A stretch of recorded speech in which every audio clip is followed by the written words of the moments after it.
Nanach.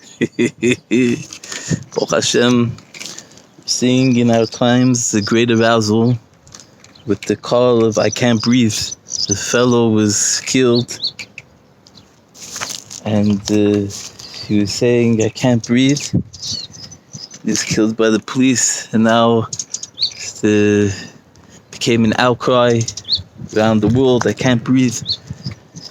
So we always have to look inside. What's the inner message of arousal? What are we supposed to take from this, to understand from this, so we should be able to breathe? So two things come to mind. First of all, Rabbi Nachman is saying in the Likutei Moharan that what brings a person that he can't breathe? The beauty of this world, the hevel of this world, is the opposite of breath, the opposite of seichel, of mind, of intelligence, is the beauty of this world. It takes away from our intelligence, and it comes from a lack of yira, a lack of fear of God. That causes a lack of breath, and that causes shortness of life. Shortness of breath and shortness of life. That's I can't breathe. In order to breathe, you need to get yira, you need to get fear of heaven. And really, the pasuk says, the verse says in Shir Hashirim, the Song of Songs, Shchor Ani, Israel says, I'm black and I'm beautiful, Shchor Ani v'yafa. And so there's the problem of breathing right there. If Israel is declaring that they're beautiful, then if that beauty is of this world, then there's going to be a definite problem of I can't breathe. So in order to get the breath, Rabbi Nachman says, you need to get yira, you need to get fear of heaven. And how do you get the fear of heaven? Rabbi Nachman says, you have to wake up. When people wake up, then there's birth in the world of people, of speaking people. Speech doesn't mean profanity and emptiness. Speech is a manifestation, a verbalization of das, of the mind. The mind expresses itself with proper speech, and that is the manifestation and the revelation of yira, of fear in the world. So how do you wake up? How can we wake ourselves up? How can we wake up the world so that we can get this fear and get our breath back and get life? So Rabbi Nachman revealed for this the stories of ancient times. These stories are so powerful that they can wake a person up and give him a new face, a new appearance in the world.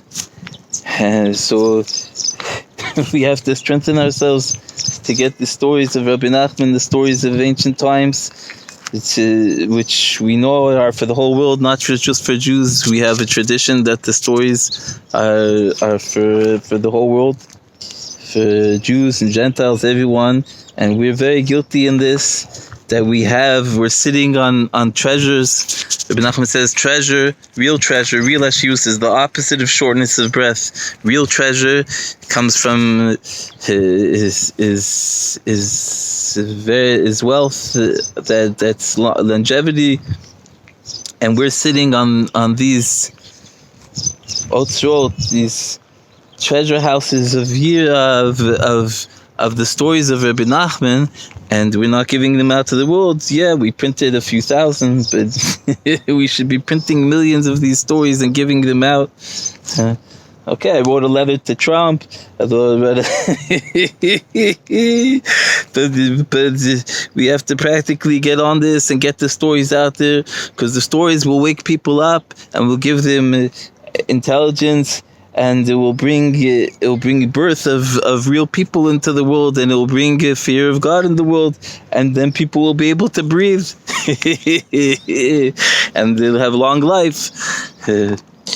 So that's that, and that goes together with another time where Rabbi Nachman speaks about not being able to breathe. Rabbi Nachman says when you go to the mikveh, when you dip in the water, so you should stay under the water until you can't breathe. It doesn't mean chas v'shalom that you should choke and put yourself in danger.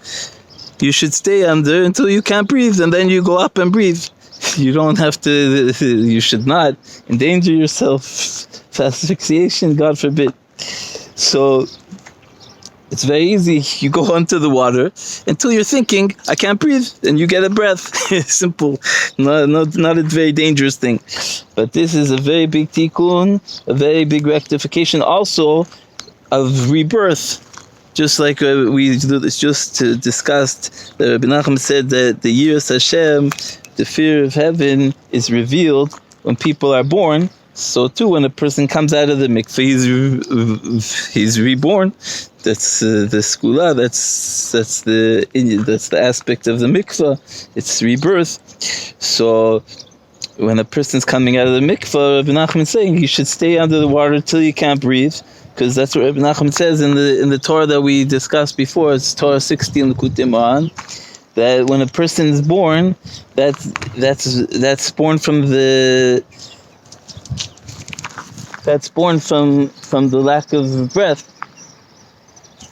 right? In order for a person to be born, the breath has to stop, because the child comes out with the force of the breath of the breath that was stopped, and then it's exhaled, and with that exhale comes out the birth. So when we go to the mikveh too, we're being born, so we come out. So when a person's in the water, he should stay in the water till he can't breathe. That's the act of, and then he's born again, just like when a person's born. So we should be strengthening ourselves also to do this in the mikveh. And also when he's staying and when you're under the water, Rabbi Nachman said, the Sabri Yisrael said, the Baal Petik said, you should be praying under the water of the mikveh for billions, not millions, billions of Rabbi Nachman's books, to fill up the world with Rabbi Nachman's books. So that's also, he said specifically, that's the opportune prime time to pray for this, under the water in the mikveh. So you have some time, because you should stay under until you can't breathe, and you're praying to fill the books of the world with the books of Rabbi Nachman, which brings rebirth into the world and brings breath. You get a double whammer, a double bonus. You go to the mikveh and you bring rebirth and breath into the world with Rabbi Nachman's books. May we made and to bring new life to the whole world, to ourselves, and bring breath and longevity and das and all these important things. Nach Nachma Nachman, that sums it all up. Nach Nachma Nachman. May we met a lot of Nanach. Nach Nachma Nachman.